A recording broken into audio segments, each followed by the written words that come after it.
नमस्कार दोस्तों, मैं हार्दिक एक बार फिर से आप सभी का स्वागत करता हूँ आज की इस नई वीडियो में। आज की इस वीडियो में हम जानेंगे कि दिव्यांगों को पर्टिकुलर कौन कौन सी कार पर सबसे ज़्यादा बेनिफिट मिलता है।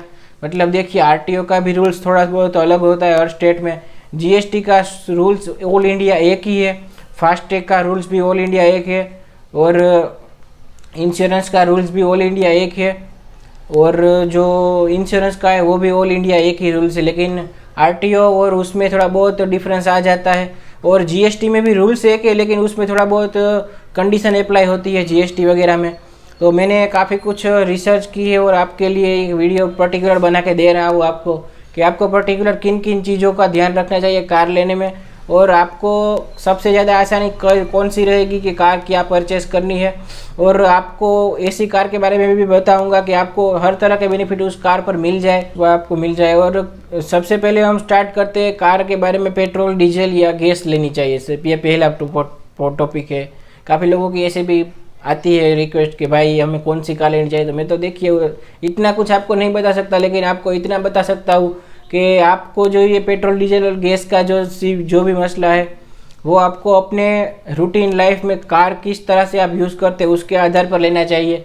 जैसे मेरी तरह मान लीजिए पेट्रोल कार है, तो मैं 1 महीने 2 महीने में कहीं पे जाता हूँ, और कहीं कहीं ना जाना हो तो 3 महीने तक भी लग जाता है। क्योंकि मैं कार से कुछ जैसे जॉब वगैरह के लिए मैंने कार नहीं ली। मैंने कार सिर्फ अपने पर्सनल यूज़ के लिए ही ली है कि कहीं पे जाना हो, किसी में शादी वगैरह में, कहीं पे छोटा मोटा घूमने जाना हो, तो इसीलिए मैंने कार ली है। तो मैंने इसलिए उसमें पेट्रोल सिलेक्ट किया कि मैं पेट्रोल वेरिएंट लेता हूँ, पेट्रोल वर्जन लेता हूँ, तो मुझे आसानी रहेगी। और पेट्रोल कार सस्ती भी होती है। उसके मुकाबले आप मतलब आपका डेली का रूटीन 50 से 100 किलोमीटर तक का है, तो आप डीजल कार परचेस कीजिए। तो डीजल कार में क्या है, फ्यूल एफिशिएंसी जो है एवरेज होती है वो काफ़ी अच्छी रहती है। तो आपको वो डीजल कार उसमें परफेक्ट बैठेगी अगर लेना हो तो। और डीजल कार लेते वक्त थोड़ा ये ख्याल रखना कि डीजल कार जो है वो थोड़ी महंगी आती है पेट्रोल कार से, तो उसमें थोड़ा बहुत ये प्रॉब्लम रहता है।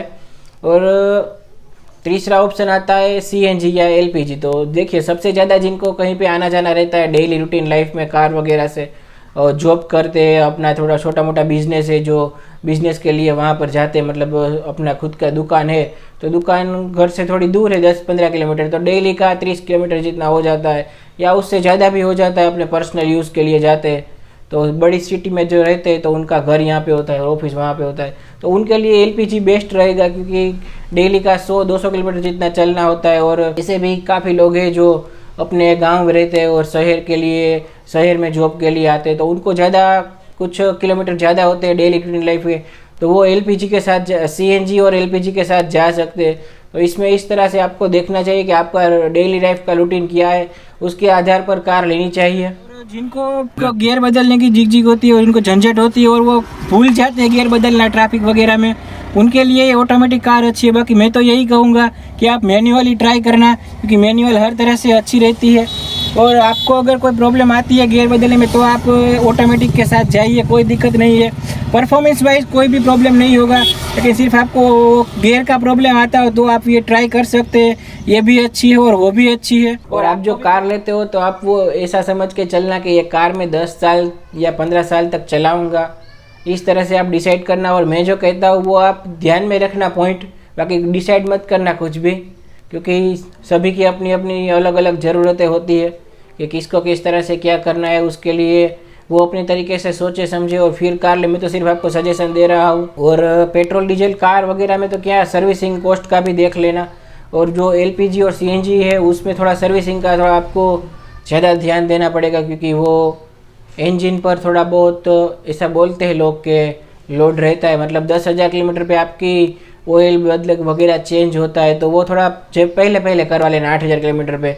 क्योंकि जो गैस और एलपीजी होते हैं वो ज़्यादा टेम्परेचर पर गैस बर्न होती है, तो पावर, इंजन को पावर मिलता है, तो उसमें आपके इंजन ऑयल वगैरह पर भी काफ़ी लोड पड़ता है, ऐसा कुछ पड़ता है। तो वो थोड़ा ध्यान रखना है सर्विसिंग वगैरह का उसमें, बाकी उसमें भी कोई दिक्कत नहीं है। तो अभी उसमें हम दूसरा टॉपिक ऐड करते हैं जीएसटी का। जीएसटी में देखिए क्या है, जीएसटी में हमें थोड़ी बहुत बातों का ध्यान रखना पड़ता है। मतलब जीएसटी में जो बजट कार होगी वो ही ज़्यादा आएगी जीएसटी में, क्योंकि जीएसटी में थोड़ा रूल्स स्ट्रिक्ट है। उसमें भी 1200 या 1500 वाला सिस्टम लागू है।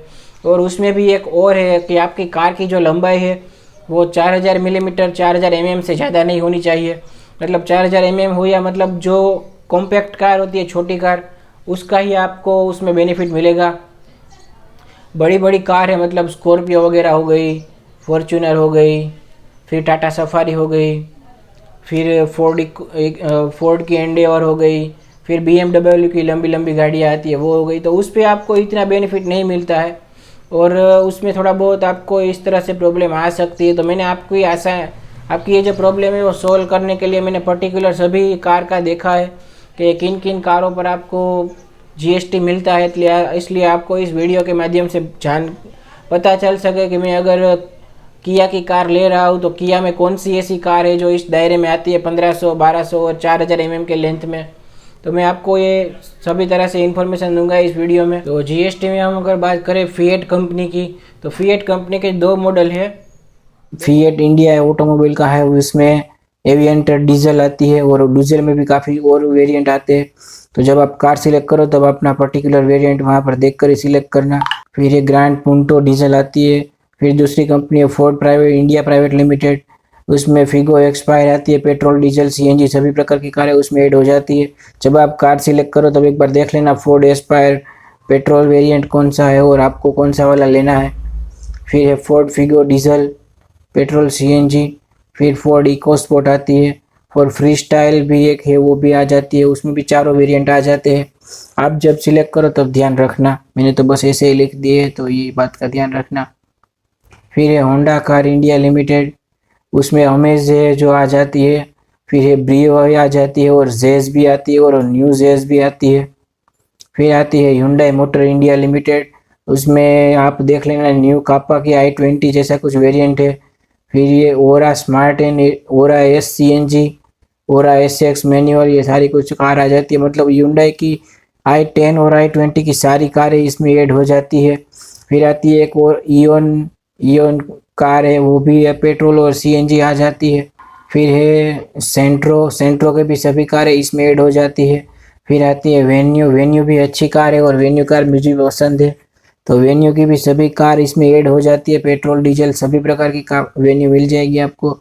फिर है एक्सेंट स्विफ्ट डिज़ायर जैसी एक्सेंट आती है, वो भी कार अच्छी है।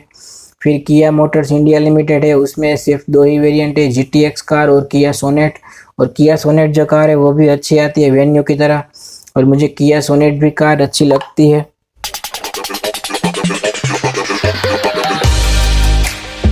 फिर आती है महिंद्रा एंड महिंद्रा की बोलेरो, महिंद्रा एंड महिंद्रा की कार है, इंडिया की है, मतलब वो उसमें सिर्फ एक ही आती है डीजल में, बोलेरो डीजल में आती है, उसमें सिर्फ एक और डीजल वेरिएंट पे ही शायद बोलेरो है, बोलेरो पेट्रोल में आता भी नहीं है। फिर KUV की 100 आ जाती है पेट्रोल CNG LPG में। फिर उसके बाद XUV 300, वो भी कार अच्छी है। ये आपको वेन्यू और किया सोनेट जैसे दिखती है, XUV भी आप ले सकते हो, XUV 300 वो कार भी अच्छी है। और मैंने जैसे कहा वो सिलेक्ट करते वक्त ध्यान रखना कि कौन सी करनी है। फिर इंडिया की मोस्ट अवेटेड कार जो आप कह सकते हैं सबसे ज़्यादा बिकने वाली, वो है मारुति की, उसमें अल्टो सभी प्रकार की आ जाती है, बोलेरो सभी प्रकार की आ जाती है, सेलेरियो सभी प्रकार की आ जाती है, स्विफ्ट डिज़ायर आ जाती है, एक्को आ जाती है, इग्निस नॉर्मल स्विफ्ट आ जाती है, विटारा ब्रेजा जो डीजल में एक वो आ जाती है। फिर वैगनार आती है पेट्रोल CNG LPG में। फिर निसान MTR प्राइवेट लिमिटेड है, उसमें डस्टन आ जाती है, मैग्नाइट आती है, फिर माइक्रा आ जाती है।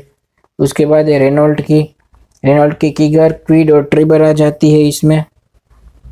फिर इंडिया की एक कंपनी है टाटा मोटर्स की कारें भी काफ़ी अच्छी होती है, उसमें एल्ट्रोस आ जाती है, बोल्ट आ जाती है, नैनो पेट्रोल आ जाती है। नैनो तो वैसे अभी उतनी नहीं बिकती, पहले ज़्यादा बिकती थी नैनो। फिर है Tata Nexon, old model Nexon के, वो कार भी अच्छी है टाटा नेक्सॉन भी, उसमें इलेक्ट्रिक वेरिएंट भी अभी तो आ चुका है। फिर है टियागो और टिगो, दोनों कार अच्छी है, स्विफ्ट डिज़ायर जैसी कारें होती है दोनों, वो भी अच्छी है, उसमें भी आप पेट्रोल डीजल CNG ले सकते हैं जो भी मॉडल आपको पसंद हो।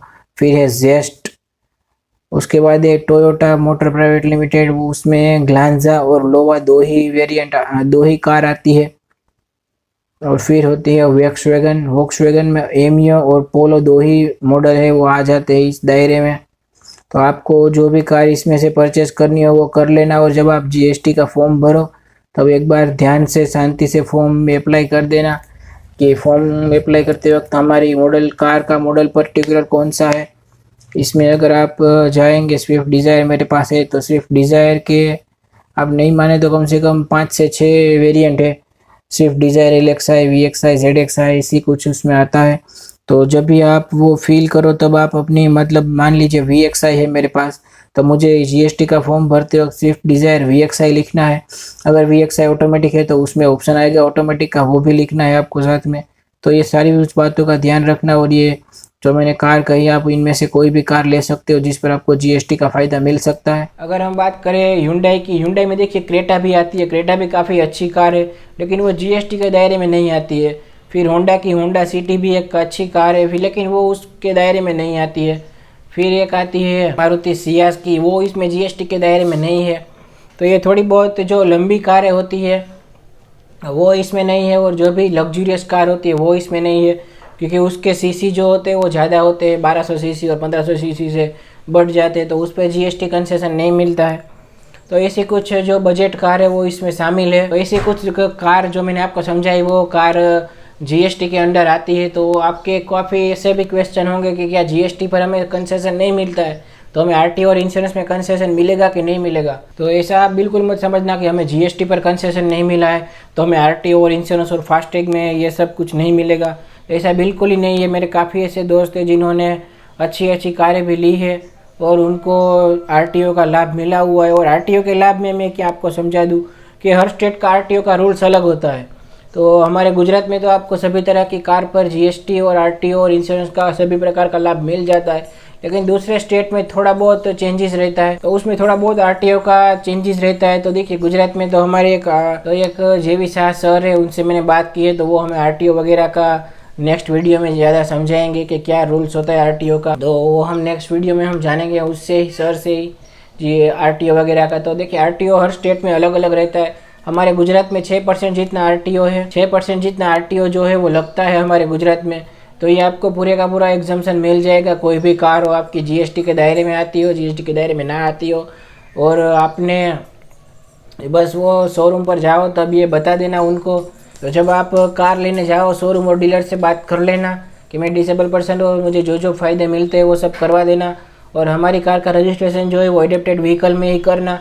काफ़ी ऐसे RTO है जिनको ये बात मालूम है, और काफ़ी ऐसे शोरूम वाले हैं जिनको ये सारी कुछ प्रोसेस मालूम है, और कई कई ऐसा बात प्रॉब्लम आ जाता है उनके पास कोई जानकारी ना होती हो, तो ऐसा कुछ प्रॉब्लम आ सकता है। उन्हें बताना कि हमारी कार का रजिस्ट्रेशन जो है वो एडेप्टेड व्हीकल में ही होगा, और आपको मॉडिफिकेशन वगैरह का भी जो भी करवा सकना हो तो वो करवा लेना। काफ़ी सारे मॉडिफिकेशन वाले हैं इंडिया में, और मैं एक नेक्स्ट वीडियो बनाने जा रहा हूँ इसके ऊपर ही कि कौन कौन से ऐसे मॉडिफिकेशन वाले हैं इंडिया में, पूरे इंडिया में, कि जो हमारी कार मॉडिफाई करते हैं और वो ARAI अप्रूव्ड है। तो नेक्स्ट वीडियो में मैं इसके बारे में डिस्कस करेंगे, और मैं आपको सभी के कॉन्टैक्ट नंबर और एड्रेसेस भी दूंगा उस नेक्स्ट वाली वीडियो में। तो उसका वेट करना, 1 महीने के अंदर अंदर वो वीडियो भी मैं बना दूंगा। तो RTO का जो लाभ है वो आप अपने हिसाब से वहाँ पे पूछ लेना और करवा लेना, क्योंकि सभी स्टेट के मैं करने बैठूंगा तो थोड़ा ज़्यादा वीडियो लंबा हो जाएगा। बाकी हाँ, ऐसे मेरे दोस्त हैं जिन्होंने अच्छी अच्छी कारों पर भी RTO का फ़ायदा मिला हुआ है। उनको कई स्टेट में ऐसा बोल देते कि नहीं पता है, नहीं ऐसा मिलता है, ऐसा कुछ बोल देते हैं, लेकिन वो उनकी गवर्नमेंट की जो वेबसाइट होती है, ट्रांसपोर्ट मिनिस्टर की वेबसाइट होती है, उनकी जो ट्रांसपोर्ट की वेबसाइट होती है, तो उस पर आप वहाँ पर जाएंगे तो आपको ज़्यादा कुछ माली नॉलेज मिल जाएगा, वहाँ से आपको इन्फॉर्मेशन मिल जाएगी। वहाँ पर आपको सिंपल से ऐसा सर्च करना है गूगल में, ट्रांसपोर्ट वेबसाइट फॉर महाराष्ट्र, ऐसा कुछ भी ट्रांसपोर्ट रिलेटेड आप सर्च करना गूगल पर, और लास्ट में अपने स्टेट का नाम लिख देना, तो आपको वहाँ पर मिल जाएगा। और वहाँ पर नोटिफिकेशन और सर्कुलर में जाना, वहाँ पर आप देखना आपको मिल जाएगा कुछ ना कुछ, तो ऐसा कुछ मिल जाएगा। और मैंने काफ़ी स्टेट के फाइंड किए तो मुझे 2-3 स्टेट का मिला हुआ है, तो उनके सर्कुलर में जो है लिंक डिस्क्रिप्शन में डाल दूँगा। तो उसमें केरला, दिल्ली, गुजरात वगैरह का है उसमें, तो आप वो देख लेना। आपको शोरूम पर भी दिखाने में थोड़ा बहुत फ़ायदा रहेगा, और आपको आसानी रहेगी आपकी कार की रजिस्ट्रेशन करवाने में, तो आप वो देख लेना एक बार। और फ्रेंड्स, आप डिस्क्रिप्शन चेक करना, डिस्क्रिप्शन में काफ़ी सारे लिंक्स दिए हुई है मैंने, डिसेबल पर्सन के काफ़ी सारे सर्कुलर्स वगैरह है जो कार के रिलेटेड है, वो मैंने लिंक डिस्क्रिप्शन में दे दी है उसकी, तो आप वो देख लेना।